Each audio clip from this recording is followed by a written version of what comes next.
প্রিয় শিক্ষার্থীবৃন্দ, আশা করি তোমরা সবাই ভালো আছো। আজ আমি অনলাইন ক্লাসে তোমাদের স্বাগত জানাচ্ছি। আমি কামরুন নাহার, প্রভাষক মার্কেটিং, সরকারি জিল্লুর রহমান মহিলা কলেজ। আজ আমি তোমাদের পড়াবো উৎপাদন ব্যবস্থাপনা বিপণন প্রথম পত্রের দ্বিতীয় অধ্যায়। এই অধ্যায়ের নাম উৎপাদনের উপকরণ। এই অধ্যায় থেকে আজ আমি আলোচনা করব উৎপাদনের উপকরণ সমূহ। ভূমি বলতে কি বুঝো? ভূমির বৈশিষ্ট্য সমূহ। শ্রম বলতে কি বুঝো? শ্রমের বৈশিষ্ট্য সমূহ। প্রথমে আলোচনা করছি উৎপাদনের উপকরণ সমূহ। উৎপাদন কাজে প্রয়োজন হয় এমন সবকিছুই উৎপাদনের উপকরণ। সাধারণত 4টি উপকরণের সমন্বয়ে উৎপাদন কাজ পরিচালিত হয়। এই 4টি উপকরণ হচ্ছে ভূমি, শ্রম, মূলধন ও সংগঠন। এই 4টি উপকরণের যে কোনো একটির অনুপস্থিতিতে উৎপাদন কাজ কোনোভাবেই পরিচালনা করা সম্ভব হয় না। তাহলে আমরা কি বুঝলাম যে উৎপাদনের উপকরণ হচ্ছে 4টি। 1 হচ্ছে ভূমি, 2 হচ্ছে শ্রম, 3 মূলধন, 4 হচ্ছে সংগঠন। এখন আমি আলোচনা করব ভূমি বলতে কি বুঝো। উৎপাদনের প্রথম এবং প্রধান উপাদান হচ্ছে ভূমি। সাধারণত ভূমি বলতে পৃথিবীর উপরিভাগ বা মাটিকে বোঝায়, কিন্তু অর্থনীতিতে ভূমি আরো অনেক ব্যাপক অর্থে ব্যবহৃত হয়। প্রকৃত প্রদত্ত যে সকল সম্পদ উৎপাদন কাজে ব্যবহৃত হয় তাই হচ্ছে ভূমি। যেমন মাটি, উর্বরতা, পানি, বাতাস, খনিজ সম্পদ, নদী, পাহাড়, সমুদ্র ইত্যাদি। তাহলে আমরা কি বুঝলাম যে প্রকৃত প্রদত্ত যে সকল সম্পদ উৎপাদন কাজে ব্যবহৃত হয় সে সমস্তই হচ্ছে ভূমি। এখন আমি আলোচনা করব ভূমির বৈশিষ্ট্য সমূহ। ভূমির কিছু নিজস্ব বৈশিষ্ট্য রয়েছে। এই বৈশিষ্ট্য সমূহের 1 নম্বর হচ্ছে, দেখো, ভূমি প্রকৃতির দান। 1 নম্বর হচ্ছে ভূমি প্রকৃতির দান। মানুষ ইচ্ছা করলেই ভূমি সৃষ্টি করতে পারে না। এজন্য মানুষ যেহেতু ভূমি সৃষ্টি করতে পারে না, এজন্য এর কোনো উৎপাদন ব্যয়ও নেই। 2 নম্বর হচ্ছে সীমিত যোগান। ভূমি যেহেতু মানুষ প্রকৃতির দান, মানুষ যেহেতু ভূমি সৃষ্টি করতে পারে না, সেজন্য এর যোগানও সীমিত। মানুষ চাইলেই ভূমির পরিমাণ বাড়াতে বা কমাতে পারে না। 3 নম্বর হচ্ছে ভূমি চিরস্থায়ী। ভূমি হচ্ছে একটি চিরস্থায়ী উপাদান। বারবার ব্যবহারের ফলেও ভূমি ধ্বংস হয় না। তবে অতিরিক্ত ব্যবহারের ফলে ভূমির উর্বরা শক্তি হ্রাস পায়।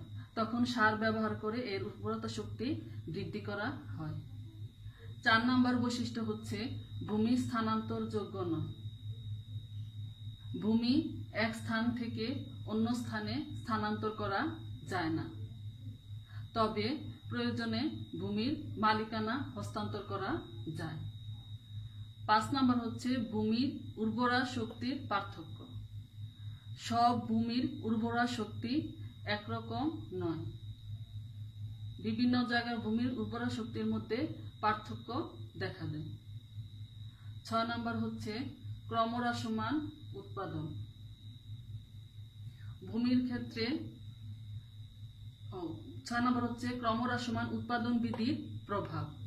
ভূমির ক্ষেত্রে ক্রমহ্রাসমান উৎপাদন বিধির প্রভাব অধিক একই পরিমাণ জমিতে ক্রমাগত অধিক হারে শ্রম ও মূলধন নিয়োগ করা হলেও প্রান্তিক উৎপাদন ক্রমশ হ্রাস পায়। অর্থাৎ যে হারে শ্রম ও মূলধন নিয়োগ করা হয়, উৎপাদন সে হারে বাড়ে না, আস্তে আস্তে কমতে থাকে। এজন্য বলা হয় যে ভূমির উপর ক্রমহ্রাসমান উৎপাদন বৃদ্ধির প্রভাব অনেক বেশি। 7 নম্বর হচ্ছে বহুবিধ ব্যবহার। একই ভূমি বিভিন্ন কাজে ব্যবহার করা যায়।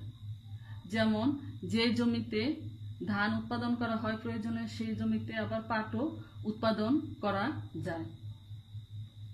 আবার প্রয়োজনে সেই জমিতে কলকারখানা স্থাপন করা যায়, ঘরবাড়ি নির্মাণ করা যায়।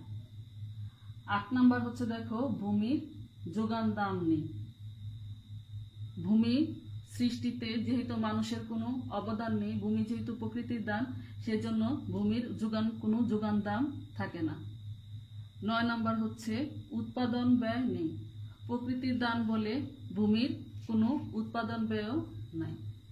তাহলে আমরা যে ভূমির যে বৈশিষ্ট্যসমূহ আলোচনা করলাম, এই বৈশিষ্ট্যসমূহের মাধ্যমে আমরা উৎপাদনের অন্যান্য উপকরণ থেকে ভূমিকে আমরা সহজেই পৃথক করতে পারবো। এই বৈশিষ্ট্যসমূহের মাধ্যমে আমরা বুঝতে পারবো যে এটা হচ্ছে ভূমি। এখন আমি তোমাদেরকে বলবো শ্রম বলতে কি বোঝায়। প্রথম দেখো, শ্রম বলতে সাধারণভাবে শ্রম বলতে শারীরিক পরিশ্রমকে বোঝায়, কিন্তু অর্থনীতিতে শ্রম বলতে মানুষের শারীরিক ও মানসিক প্রচেষ্টাকে বোঝায়। এই প্রচেষ্টার সাথে অবশ্যই আর্থিক সম্পর্ক থাকতে হবে। অর্থের বিনিময় ছাড়া কোনো কাজ করলে তাকে শ্রম হিসাবে গণ্য করা হবে না। যেমন মনে করো, কেউ যদি মনের আনন্দে গান গায়, তবে তাকে শ্রম হিসাবে গণ্য করা হবে না। তাহলে কি, যে শ্রমের সাথে অবশ্যই আর্থিক সম্পর্ক থাকতে হবে। অর্থের বিনিময় ছাড়া কোনো কাজ করলে তাকে শ্রম হিসাবে গণ্য করা যাবে না। এখন আমি আলোচনা করব শ্রমের বৈশিষ্ট্যসমূহ। এখন দেখো, শ্রমের কিছু নিজস্ব বৈশিষ্ট্য রয়েছে। 1 নাম্বার দেখো, জীবন্ত উপাদান। শ্রম হচ্ছে একটি জীবন্ত উপাদান। শ্রমিক যতদিন জীবিত থাকে, শ্রমও ততদিন জীবন্ত থাকে। 2 নাম্বার হচ্ছে অবিচ্ছেদ্য। শ্রমকে শ্রমের মালিক বা শ্রমদানকারী থেকে বিচ্ছিন্ন করা যায় না। শ্রম দিতে হলে অবশ্যই শ্রমিককে উপস্থিত থাকতে হবে। 3 নাম্বার হচ্ছে পচনশীল। শ্রম হচ্ছে একটি পচনশীল উপাদান। শ্রমকে ভবিষ্যতের জন্য সঞ্চয় করে রাখা যায় না। কোনো শ্রমিক যদি একদিন না কাজ করে, তবে ওই সময়ের কাজকে সে ভবিষ্যতের জন্য সঞ্চয় করে রাখতে পারবে না। 4 নাম্বার হচ্ছে গতিশীল। শ্রম একটি গতিশীল উপাদান। একজন শ্রমিক সহজেই এক স্থান থেকে আরেক স্থানে অথবা এক প্রতিষ্ঠান থেকে অন্য প্রতিষ্ঠানে যেতে পারে। 5 নাম্বার হচ্ছে যোগান। শ্রমের যোগান চাহিদা অনুসারে বাড়ানো বা কমানো যায় না। শ্রমের যোগান নির্ভর করে জন্ম মৃত্যুর হার, অভিজ্ঞতা, প্রশিক্ষণ ইত্যাদির উপর। তাই ইচ্ছা করলেই শ্রমের যোগান বাড়ানো যায় না। 6 নাম্বার হচ্ছে যোগান বিধি। সাধারণত পণ্যের কোনো কিছুর দাম বাড়লে যোগান বাড়ে, আবার দাম কমলে যোগান কমে। কিন্তু শ্রমের ক্ষেত্রে এটা পুরো উল্টো। যদি মজুরি বাড়ানো হয়, তাহলে শ্রমিকের আয় বাড়ে। তখন অধিকাংশ শ্রমিকই একটু বিশ্রাম নিতে চায়। তাই দেখা যায় যে মজুরি বাড়লেও শ্রমের যোগান তেমন বাড়ে না। 7 নাম্বার হচ্ছে দর কষাকষির ক্ষমতা। শ্রমের দর কষাকষির ক্ষমতা অনেক কম। শ্রম যেহেতু একটি পচনশীল উপাদান, সেজন্য অল্প মজুরিতে অনেক সময় শ্রমিক কাজ করতে রাজি থাকে। 8 নাম্বার হচ্ছে উপাদান ও উদ্দেশ্য। শ্রম একদিকে উৎপাদনের উপাদান, আবার অন্যদিকে উৎপাদনের উদ্দেশ্য বটে। কারণ যে শ্রমিক উৎপাদন পরিশ্রম করে কোনো পণ্য উৎপাদন করে, আবার ভোক্তা হিসাবে সে পণ্য আবার ভোগ করে। তাই বলা যায় শ্রম হচ্ছে উৎপাদন ও উদ্দেশ্য। 9 নাম্বার হচ্ছে মানবিক উপাদান। মানুষের শারীরিক ও মানসিক প্রচেষ্টাকে শ্রম বলে।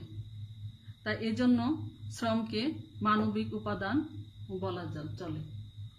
10 নাম্বার হচ্ছে মালিকানা হস্তান্তর। শ্রমের মালিকানা হস্তান্তর করা যায় না। শ্রমিককে উপস্থিত থেকে শ্রম দিতে হয়। মালিক থেকে শ্রমকে কখনো বিচ্ছিন্ন করা যায় না, তাই শ্রমের মালিকানাও হস্তান্তর করা যায় না। 11 নম্বর হচ্ছে ব্যক্তিগত উপস্থিতি। শ্রমিককে ব্যক্তিগতভাবে উপস্থিত থেকে শ্রম দিতে হয়। অনুপস্থিত থেকে সে কখনো শ্রম দিতে পারবে না। তার একটা বৈশিষ্ট্য হচ্ছে ব্যক্তিগত উপস্থিতি। এই যে শ্রমের যে বৈশিষ্ট্যসমূহ আমি আলোচনা করলাম, এগুলো থেকে শ্রমকে অন্যান্য উপাদান থেকে সহজেই পৃথক করা যায়। তাহলে দেখো আজকে আমি কি আলোচনা করলাম, যে উৎপাদনের উপকরণসমূহ। উৎপাদনের উপকরণসমূহ হচ্ছে 4টি। 1 ভূমি, 2 শ্রম, 3 মূলধন, 4 হচ্ছে সংগঠন। তারপরে আলোচনা করছি ভূমি বলতে কি বুঝো। প্রকৃত প্রদত্ত যে সকল সম্পদ উৎপাদন কাজে ব্যবহৃত হয় তাই হচ্ছে ভূমি। ভূমির বৈশিষ্ট্যসমূহ দেখো, 1 নম্বর হচ্ছে ভূমি প্রকৃতির দান, 2 সীমিত যোগান, 3 ভূমি চিরস্থায়ী, 4 ভূমি স্থানান্তরযোগ্য নয়, 5 উর্বরা শক্তির পার্থক্য, 6 ক্রমহ্রাসমান উৎপাদন বিধির প্রভাব, 7 বহুবিধ ব্যবহার, 8 ভূমির যোগান দাম নেই, 9 হচ্ছে উৎপাদন ব্যয় নেই। তারপরে দেখো 4 নম্বর হচ্ছে শ্রম বলতে কি বোঝো। মানুষ অর্থের বিনিময়ে মানুষের শারীরিক ও মানসিক প্রচেষ্টাকে কি বলা হয়? শ্রম বলা হয়। শ্রমের বৈশিষ্ট্যসমূহ 1 নম্বর হচ্ছে জীবন্ত উপাদান, 2 অবিচ্ছেদ্য, 3 পচনশীল, 4 গতিশীল, 5 যোগান, 6 যোগান বিধি, 7 দর কষাকষির ক্ষমতা, 8 উপাদান ও উদ্দেশ্য, 9 মানবিক উপাদান, 10 মালিকানা হস্তান্তরযোগ্য নয়, 11 হচ্ছে ব্যক্তিগত উপস্থিতি। আজকের মতো ক্লাস আমি এখানেই শেষ করছি।